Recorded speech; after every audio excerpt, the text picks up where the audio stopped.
All right, welcome back to Conscious Construction. I'm Abby Robbins.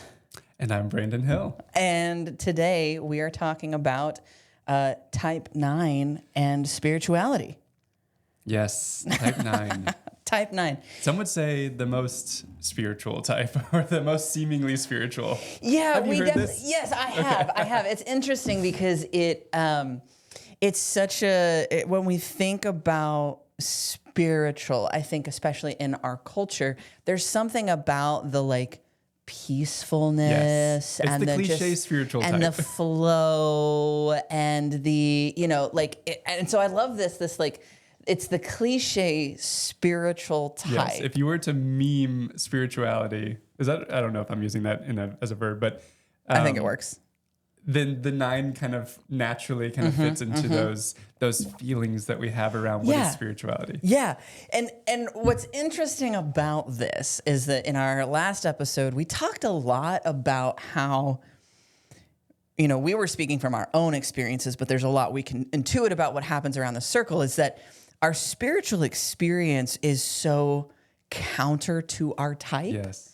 And so it's fun to start with 9 talking about spirituality because they're like, oh, they're the most spiritual type. But actually their experience of spirituality runs so counter to their type. And then therefore to our our stereotypes and our ideas of what spirituality should be. Yeah, which is true of every type, including the 9. The 9 doesn't have some leg up on spirituality, but I love that they do kind of have this feeling of, oh, they're kind of more naturally gifted with spirituality or something. But I'm so excited to talk about how, for them, like everybody else, it runs counter to their type. Yeah, and there is something, and I'll throw this in before we dive into the meat of this episode. There is something, we assume that they have a leg up, and it's been my experience that 9s, man, it might be like a neck and neck tie between 9s and 7s, who has the hardest time in engaging in their work. Engaging in their work. Because there's a way in which the people around them and society and all of the pictures and the things for 9s especially say that oh, this is the way you should be. Right. And so it's been my experience working with 9s that it's actually a really difficult thing. And it might actually require more energy from 9s to actually dive into their work because it's so easily muddied, and the 9 type structure already has difficulty with that nuance. They really like to live in the gray, but they don't like to get into the nitty gritty of what that actually looks like. Where you start to define things. Yeah. That's so funny. I have a 9 client who I coach, and a week or two ago, I love distinctions. A distinction is... For a 5, that is it's clear. We're putting it, we got a box here. We got a box there. Here. And when there's only 2 boxes, and it's just a binary black and white. Ooh, symmetry. I love it. So I love and appreciate mystery, but then, if we can take the mystery and then start creating distinctions in it. And so I offered a distinction, and she came back the next week and said, that distinction has been in my head as I've been living life, and I've been seeing everything through this distinction now, and it's been scary, accurate, and helpful, and it makes me mad. I liked life more when I could live in the ambiguity of it, and I didn't have a distinction for things. Dang. And so that's so funny. Now I'm thinking about it. She's a 9. Yeah. Well, okay, so just to dive in from this point, because what we're going to do in these teaching episodes is talk about the concepts for each one of the types, right? We're going to talk about the holy idea. We're going to talk about the vice or the passion, or some call it the emotional habit, right? And sin. The sin, right? Since we're talking about spirituality. Yeah, we'll talk about the sin. The sin and the virtue, right? So the spiritual experience is more about the virtue or the higher emotion or whatever you want to call it. And we're going to kind of give you some... give the listeners some things to look out for and listen for in the interviews that are coming after these teaching episodes. And so to kind of jump off that story, the very first thing we dive into with our type 9, which you'll listen to next week, Matt Inman is with us, and he's an incredible dude. And he's a psychotherapist, a seminarian. And the very first question I asked him, which is kind of the first question I'm asking everybody, is, well, what is spirituality to you? And he looked me dead in the face and he says, no one has ever asked me that. So to some extent, he said, I've never defined it. Yeah. I've never thought to define it, to make this distinction. Grew up in Christianity, been through seminary, and nobody externally has ever asked me. Therefore, I've never kind of thought about it. I've never said, so interesting. Yeah. And so it's interesting to see these themes popping up with the types. But let's go ahead and dive into the holy idea and the virtue of the types. So for people who are kind of newer to the Enneagram, these are concepts that kind of come from different schools and approaches. But the best way that I can kind of describe them is that the holy idea is what we might call the higher knowing, or the expansive energy of the head center. Right. So it's how it's what our thoughts can access. It's what we have access to through the mental capacities. Writing that down. I love it. I love that you're on the podcast and you're still taking notes. Oh, it's so good. So good. That's why I'm doing this. Yeah. So that I can so learn. that you can learn. Yes. So it's this higher capacity of our mental faculties to some extent. That's not a hard and fast definition, but I like to use that because it gives us a better distinction between what's happening with the holy idea or the higher idea and what's happening in the virtue, which is essentially the same idea, but more heart-centered. And I actually, before we started this season, I spent a whole lot of time wrestling with, like, can I make this work, like head, heart, body? Like, what's the higher body capacity? And I just, it might be there, but I couldn't find it. So we're just skipping over it. But the reason why I wanted to stick with these two pieces is because in doing the interviews that we had done before you and I started recording these like teaching episodes, these concepts came out so clearly. And what I loved is you said, you weren't even trying to bring the concepts out. No, not at all. Like I tried, like I said, I wrestled with this for so long and then I abandoned the whole thing. And I was like, you know what? I'm just going to do the interviews. I'm going to get people to talk about their spiritual experience. And then magically, it's just like, oh, that's the holy idea. Oh, that's the virtue. That is what we're talking about. So for type 9, the holy idea is holy love. Right. And the virtue or the higher emotion or whatever you want to call it is right action. And, you know, when we think of holy love, I think that really goes kind of in line with this, like you mentioned earlier, the stereotypes of what a spiritual person should look like, what it should feel like, right? Yeah, it's loving. And so 9s are kind of in their type structure, they're imitating this, right? They're not really having the experience of it or living into it, but they're kind of putting on a show. Like, I think it might look like this. And then that's how they're living their lives. Like, I think love looks like this. Instead of really living into what it is, they're kind of putting on a show. They're imitating it. It's a poor facsimile, as one of my teachers said. And we all do that around the circle, right? We kind of take our holy idea and we're like, okay, I don't really know what that means, or I've lost touch with it, or, you know, whatever, however you want to describe that, like, disconnection. And then we try to imitate it.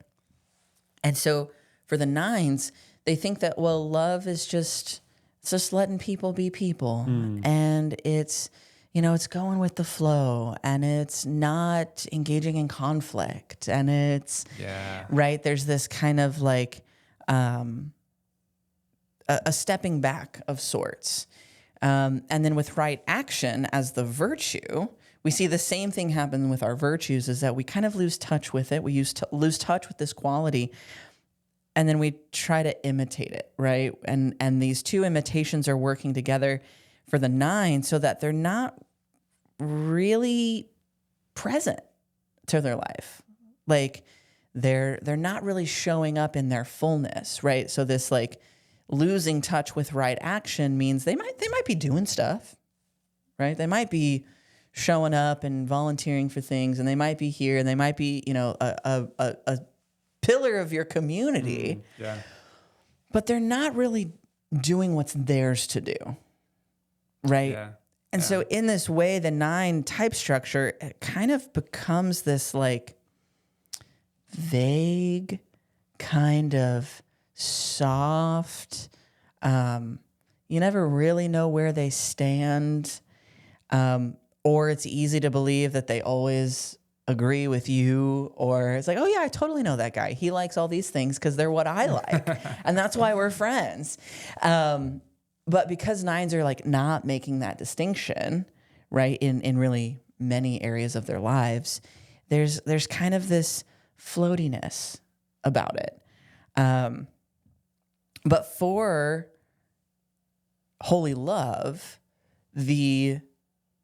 what real love is, and the way that I like to define it, especially in this context, is it's the benevolent and connective force between two things. Mm.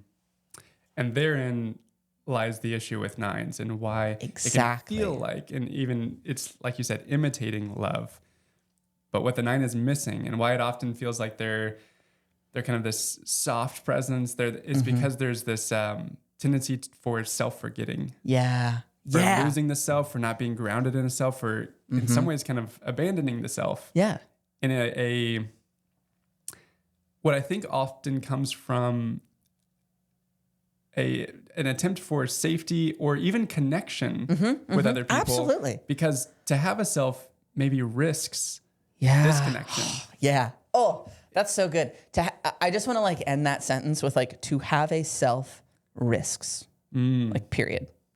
Right. And we could fill in the blank, right? It could be like fill in the blank, like whatever it is around the circle, it's going to be something, but to be it risks security, yourself, it risks love, it risks being liked, it risks having whatever it is. Yeah.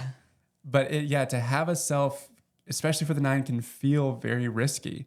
If I have an opinion, if I have if I make this decision, if I wear these clothes, what will everybody else think? All the way down to have a self. So there's often the reaction to that is, let me kind of let me forget myself in an attempt to be connected. Yeah, which for me is such a synonym or a close word to what I think of as spirituality. Yeah. So there's almost this attempt at connection, at this spirituality, like you said, it's almost an imitation. Yeah. Of if I can just forget myself, then I'll be connected, then I'll be safe, then I'll almost find a oneness with everything else.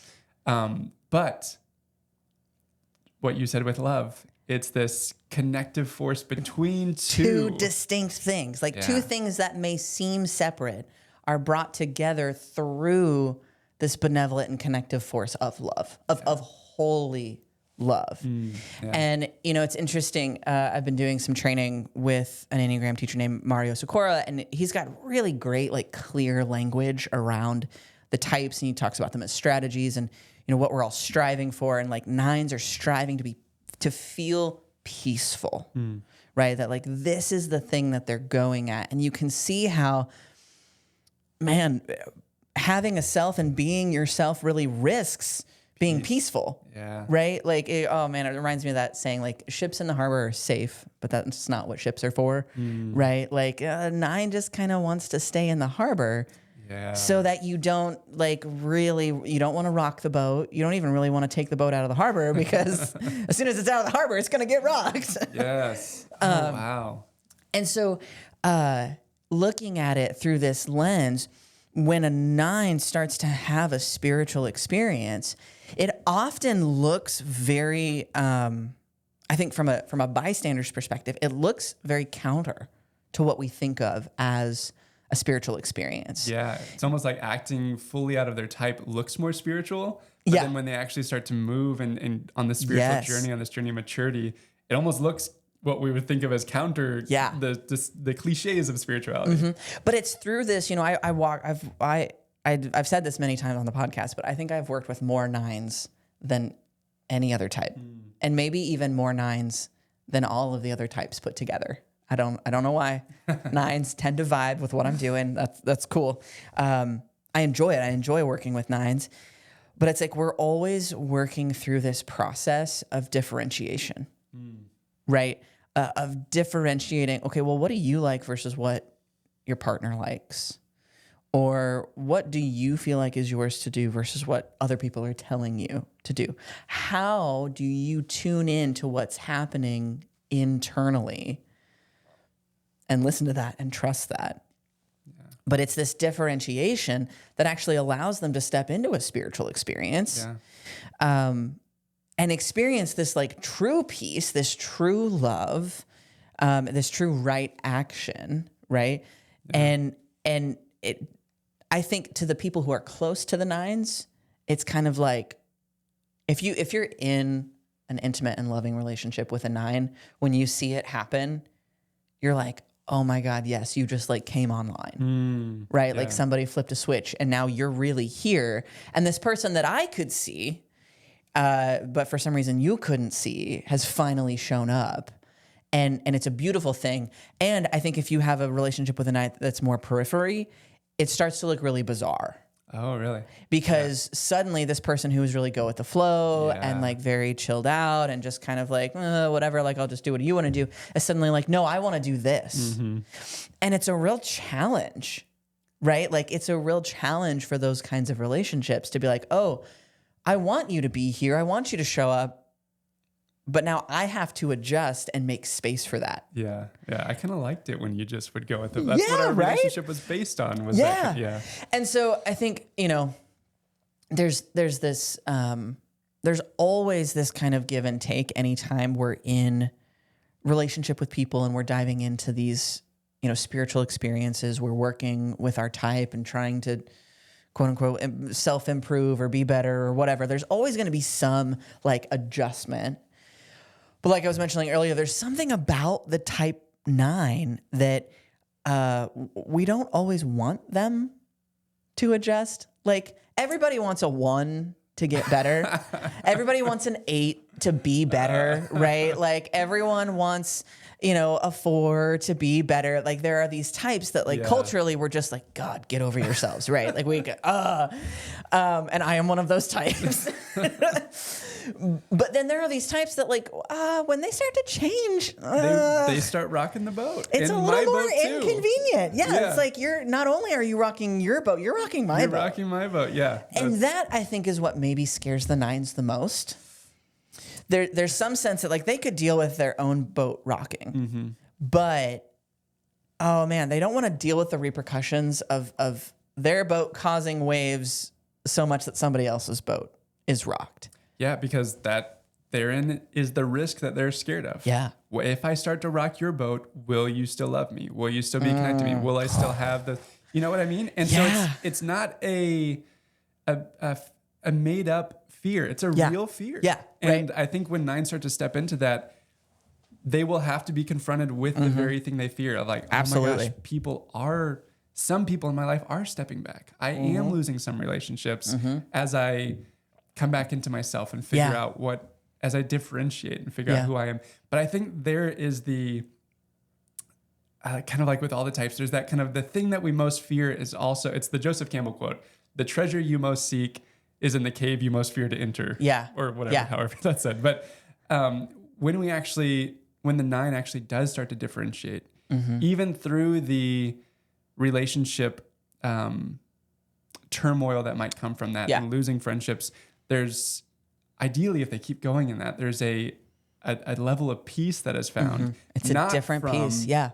Controlling the external world and merging with the external world to keep everything at peace. But there's a different kind of peace in, as I differentiate, as I take my ship out of the harbor, there are waves out here, but I'm finding that I have the connection to myself that brings peace. I have the inner resources to be able to handle this. And so I think that's the journey for the 9 is, oh my gosh, I just want peace, and the peace I'm going to find it by keeping everything else, merging with everything else, going along with everything else. But the real peace, the real stability that they seek comes from finding it in themselves and remembering themselves. Yeah. Oh man. Okay. So there's a couple of things I want to jump off of on that because it's just so good. I think the first thing is that I've actually been talking with a 7 client of mine, and we kind of like through some things that they were going through and some coaching stuff that we were doing. It became really clear that like, oh, you have this great skill, right, through your type, right? Your type is also something that is like where your greatest gifts lie, right? Yeah. Like this differentiation is and how we live into this type structure that is often restrictive is also how we show up as the best versions of ourselves, right? Yeah. And we got to this like really interesting thought process around at a certain point in your development, in your age development, right? Whether or not you're working on Enneagram stuff or not, there's like this point where continuing to like compulsively act out of your type stems from a distrust in the skills that you have because of your type. Ooh, say it again. I need to hear it again. So compulsively living out of your type, right? So compulsively doing the things that you're always doing over and over and over again, even when you see, okay, maybe it's causing a problem, maybe it's this, maybe it's that. Compulsively living out of your type stems from not trusting the skills that you have developed because of your type. Interesting. So for this type 7 client, it was very much about like, oh, they're overbooking themselves or they're overextending themselves. It was in the context of a vacation because you're not trusting that you're going to find fun stuff to do wherever you go. Because that is your skill set as a 7. And so for a 9, looking at it and looking at this whole idea of like ships in the harbor, it's like, okay, they keep the ship in the harbor because they don't trust that they actually have an incredible skill set around creating a sense of peace and comfort wherever they go, regardless of the situation. Yes. And that's a true gift that 9s have. Right? Like they are a peaceful presence. They are incredible mediators, but they don't trust themselves to do that for themselves. Yes.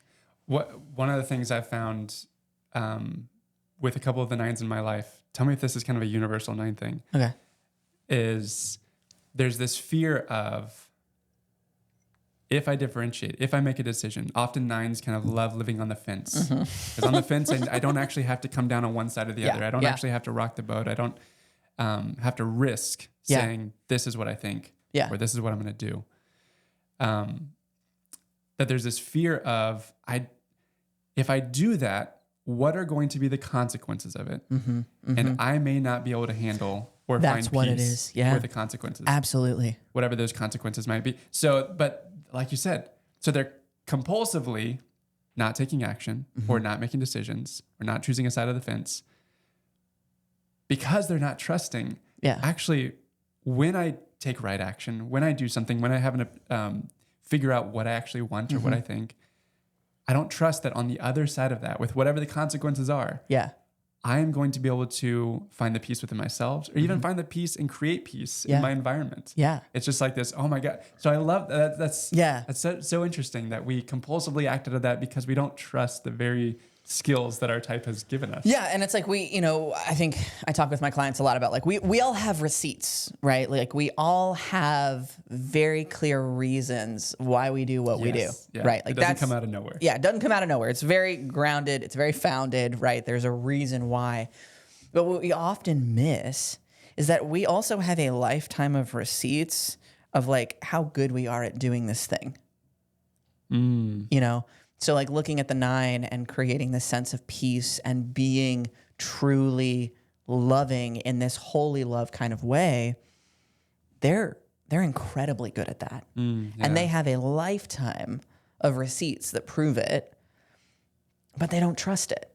Just like we all don't trust that thing, right? And so looking at this from this like 9 holy love perspective, it's like, oh, I'm going to settle for this just kind of merged codependency instead of stepping into this real, true, holy love Yeah. that is between these two distinct beings, but still connective and benevolent in this way. I wonder if the 9 ever struggles with, because there is this stereotype around love and spirituality that kind of looks like this kind of 9 typology. I wonder if the 9 ever kind of feels like, well, I'm kind of doing it right, aren't I? By like creating peace and merging with something else. It makes me think about, I'm going to make some generalizations here, but it's a distinction that I enjoy of kind of Western spirituality versus Eastern spirituality. Yeah. And that 9s kind of enjoy this Eastern view. What I mean is Western spirituality often emphasizes, and I would say maybe overemphasizes, the individual. Yeah. I, as an individual, am broken. I, as an individual, need to be reconciled to a God. Or even not from a Christian perspective, but I, as an individual, have access to the wholeness of the universe, right? Like, so if we take a Western New Age approach, it's still hyper individualistic. So good. Where Eastern religions generally are much more collective. And emphasize the oneness going on here. Yeah. Even sometimes to the extent of separation is an illusion. The individual is an illusion. Yeah. That the spiritual journey in the East can sometimes look like learning to see through the illusion that you are a separate individual in a way that I think can sometimes tip into unhealth. The same way that the West can tip towards unhealth on the individual side. And I think the 9 can kind of enjoy this Eastern, they kind of naturally maybe resonate with that in a way where it's like, actually, what's missing here is you need to recognize your individuality. You need to recognize that on some level we are separate, we are distinct, we are differentiated. And that's needed for, so I think, the East has a piece of the truth, the West has a piece of the truth. And the 9 can kind of gravitate, maybe even be like, oh, I think I'm doing it correctly. Isn't this right? Well, that really goes back to what I was saying about how much difficulty I think 9s have in engaging in their work because it's so subtle. Like, are you having a spiritual experience, or did you just like completely forget yourself? Yes. Right? Which in some Eastern language, forgetting yourself or losing yourself is the goal. Yeah. And I've seen a lot of 9s really embrace spirituality like that. And again, this is a generalization and this is very anecdotal from my experience of 9s who've done this, and it's been a fair amount of 9s. They do not like their lives. They do not like, if we're talking about, just to bring in some Christian whatever, like the fruit of that tree for the 9 is not good. It is not good fruit. They do not like where their life ends up. They don't like, and then, then they're coming to me, they're working with me, and they're frustrated, they're resentful, they're angry. And it's like, oh, it's because you like intentionally doubled down on your type because you thought it was the right way to go. And what I am often coaching 9s around, and the language that I use for 9s is like, shoot for asshole. Because you're not going to get there. Yeah. Right? Yeah. Like you're going to feel like it way before you get there. But you're not going to get there, right? Like your sensitivity to assholery is just so high that like I'm going to need you to really feel like a total turd. And then we're going to be like right about in the balanced state. Yeah. Right? Because it is this shift from the collective, the kind of floaty, whatever, to this like distinct and individualized. And I think we're kind of touching on this theme that we're going to see popping up throughout this season a lot, which is the law of 3. We've had lots of conversations about the law of 3. I can't hear about it enough, though. Tell me more.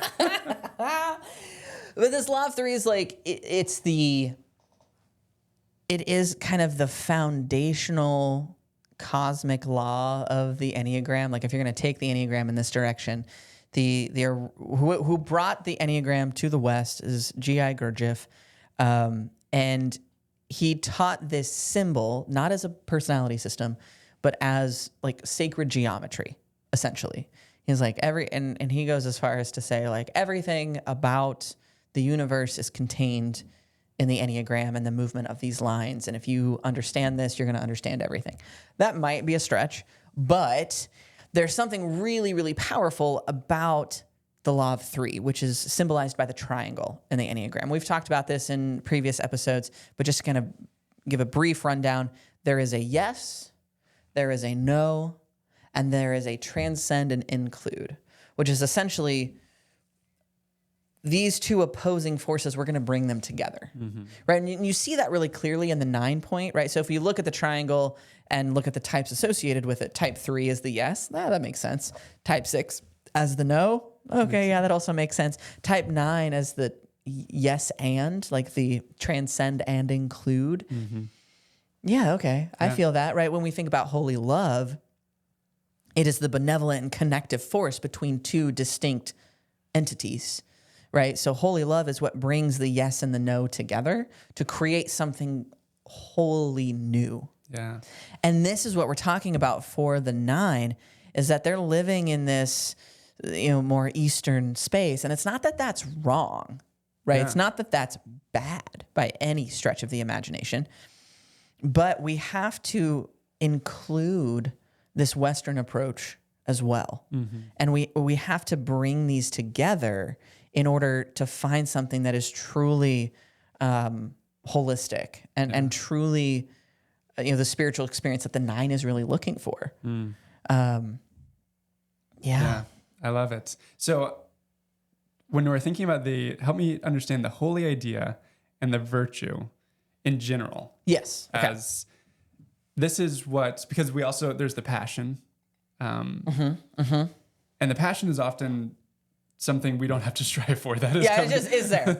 That's there from the get-go for most of us. The kind of equal language to the holy idea in the head center would be kind of like the fixation.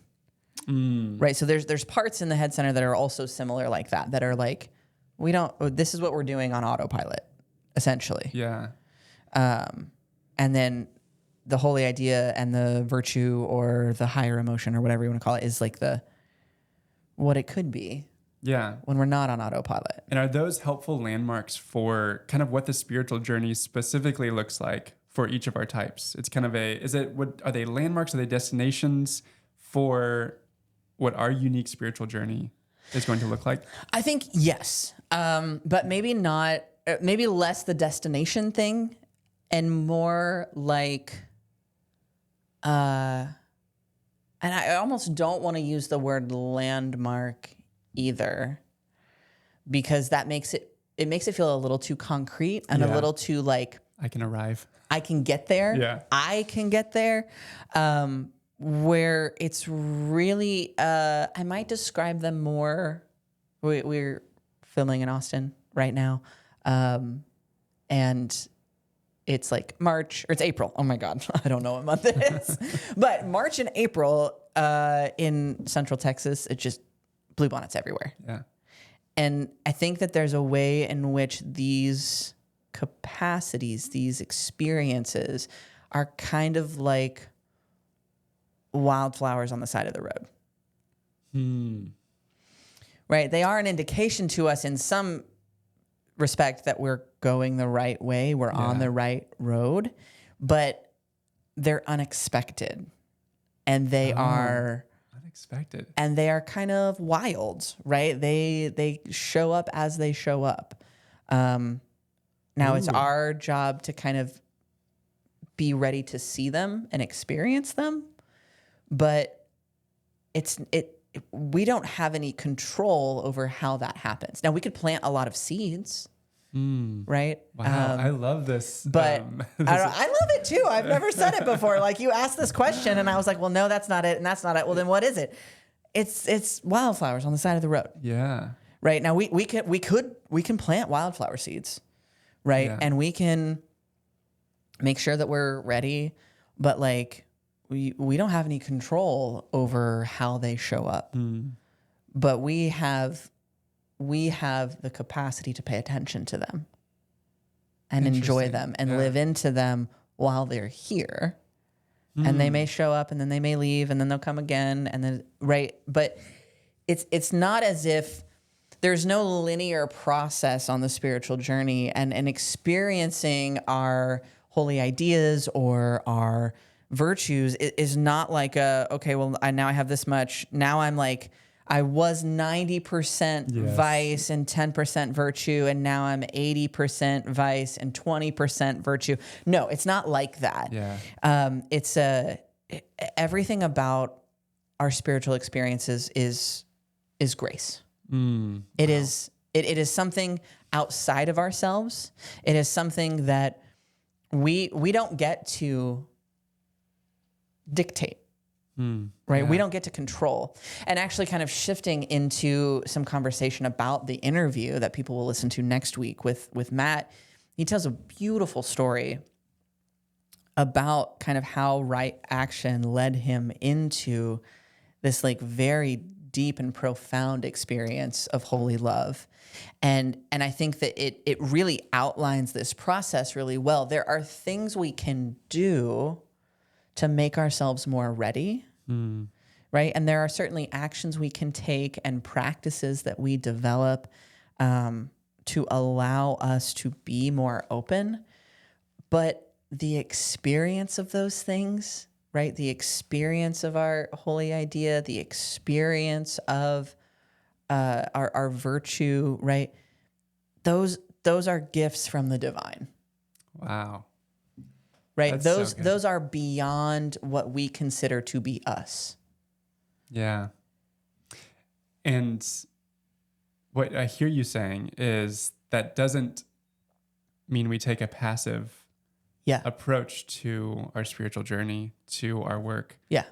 But it also means we are not fully in control of it. A teacher of mine says, you're not in control and you're not in control. Yeah, exactly. So exactly. There's this line there that I hear you speaking to that, man, it's just resonating with me. That's so good. I hate it.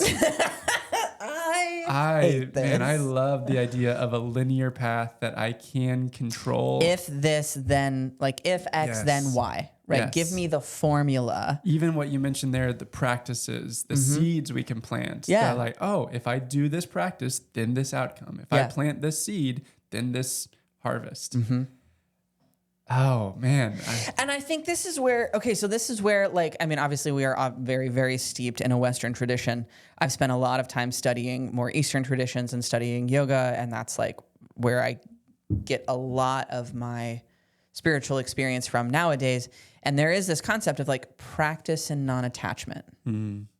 As a student of like Vinny yoga, and you know, like I have my little lineage that I can trace all the way back to India in like 4 steps. I'm like, this guy who started the tradition taught this teacher who taught my teacher who teaches me, and like boop, boop, boop. Okay. So like I can see that line, and the big piece of what is so powerful in the Yoga Sutras is called Kriya Yoga.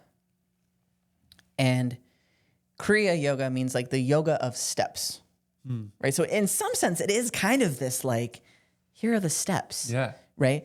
But the steps there are 3 of them. There are 3 steps. It is svadhyaya, which means self-study. It's like pay attention. Okay. Look at what you're doing, right? Pay attention. And then tapas, which is the Sanskrit word means like heat or fire, but it is the refining actions. Right? So you pay attention to yourself, and then you refine, and you pay attention to yourself, and you refine, right? Like this is the process of Kriya Yoga. But the 3rd step, which is the most important and the most difficult, is Ishvara Pranidhana, which means surrender to God. That's the one that gets me. I think it's the one that gets everyone. To the extent that like there may be things that we all struggle with around svadhyaya or around tapas. Sure. But it's like there is an acknowledgement on the spiritual journey, or there needs to be an acknowledgement on the spiritual journey that like, in order for it to be a spiritual journey, we can't be in control. Then it's just our lives. Yeah. Yeah. We Yeah. can't be in control. Then it's just, wow. Yeah.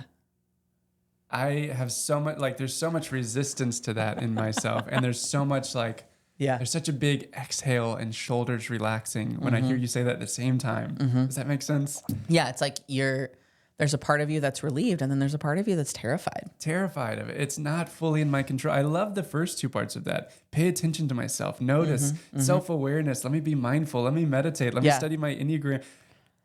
Refine. Yeah. Oh, let me take these practices, these actions, because all of that is kind of within my control. Yeah. I can do something, but then there's this, And what's interesting is we could go as far as to say that like the 9s do better with the surrender to God. interesting. Right. Yeah. And may struggle with the svadhyaya and the tapas, right? The really paying attention and Yes. seeing yourself clearly, and then Yes. that refining action, right? And then there are also ways in which 9s are very much controlling. They just don't control in the typical way, right? Like they're controlling their environment all the time, and they're controlling themselves. But it's an interesting process to look at, because we're all kind of struggling with it. And it was interesting to hear Matt's story in how, he went through so much of his life without any of that, right? Without this svadhyaya, like, well, this is just what I should do, right? And just kind of going along and getting into this kind of flow that wasn't necessarily his. And he talks a lot about how, how he's kind of had to move out of things in that process, and what that's been like, and kind of create something new in order to hold his experience as he's like waking up.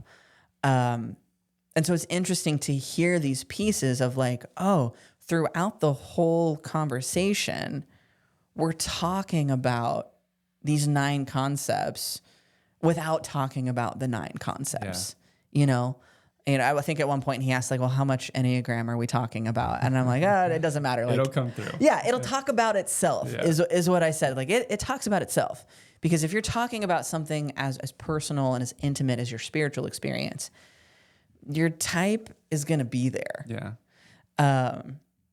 Yeah. So it was really cool to hear, this, especially this story that he tells about his son near the end of the episode, that is like taking that tapas, right? That refinement step, taking that right action, right? And how scary this was for him. And then almost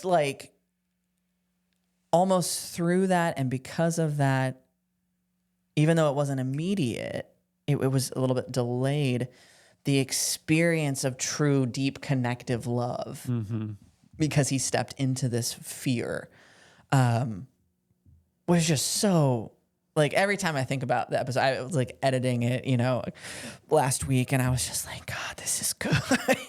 Like, it's so good. You couldn't create a better story around that than he has. And I love, I just want to talk about the story, but I won't, we'll just tease it. Yeah, we'll tease it. Yeah. So you have to listen next week, clearly. Yeah. Yeah. Well, that feels good. I feel like we did it. That does, yeah. I really love, I don't want to put a period to it, because I'm just enjoying what's coming up, especially just thinking about the 9 energy and how it relates to all of us. Yeah, exactly. And like, there are gifts of that energy to all of us, and there is a way in which we can lean on that, right? We can try it on. Yeah. And there are ways in which that energy, right, that it both in how it's embodied in the 9s in our lives, but also just how it's embodied in the universe. It brings something to us that we don't have.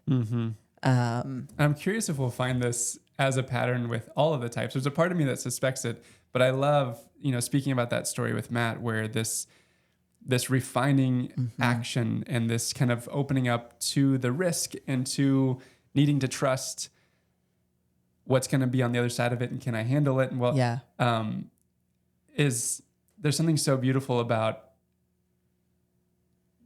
what would you call it? The kind of the mirroring of what I so fear and the way that I've coped with life, and I've almost gone for a substitute for all of these things, substitute love, substitute right action, imitation right action by what other, imitation love, all of this by opening up to the very thing that we most fear and letting go of the substitute versions of all of that. Yeah. At least in Matt's story and how it's a spec with so many people. I know I found this in my own journey. It's like, oh my gosh, to be hit with, and I love that his story takes place in the ocean. It's just such a perfect metaphor for this, but just to hit with all the things that I've actually been wanting and craving. Yeah. This is the real version of it because I let go of. I can like feel it as you're saying it. It's so good. I'm curious if there's going to be versions of that with, each type or different types. But I feel like the 9 is such a great representation, at least right now. I'm so afraid to risk the disconnection. Yeah. And actually, when I step into myself, here it is. Yeah. Here's real connection. I'm afraid to risk the peace. If I actually have an opinion, if I choose it, but I step into it, there's actually, the waters are actually crazier out here. Yeah. But this is real life. This is real living. Yeah. It's not this, but I actually have found deeper peace in myself. And it's just such a good, I love his story. I love the interview. I'm so excited for you to release that. Yeah. I'm excited for everybody to hear it next week. You can listen to this episode with Matt Inman. Thank you, Matt. Yeah. Thank you, Matt's Matt. just so great. Yeah, it's true. It's true. We all love Matt. Thank you all so much for hanging out with us today and going on this like fun little 9 journey. Don't forget to like, comment, share, subscribe, all that good stuff. If you're listening to the audio version, please leave a rating and a review. That does so much to help people find the podcast. If you're on YouTube and you're watching us here, let us know. Are you a 9? What do you think? Do you have 9s in your lives? Drop a comment down below. How is this supporting your spiritual journey, whether you're a 9 or not? And if you like what we're doing, you can support the podcast in the link below. And you can also just share it with a friend. Yeah. Send this to a 9 friend that you have. Everybody has a 9 friend. Everybody does. They're great. Everybody's got a 9 friend. Or just send it to any friend that you'd like. Thank you for being with us. And we'll see y'all in the next one. Thank you.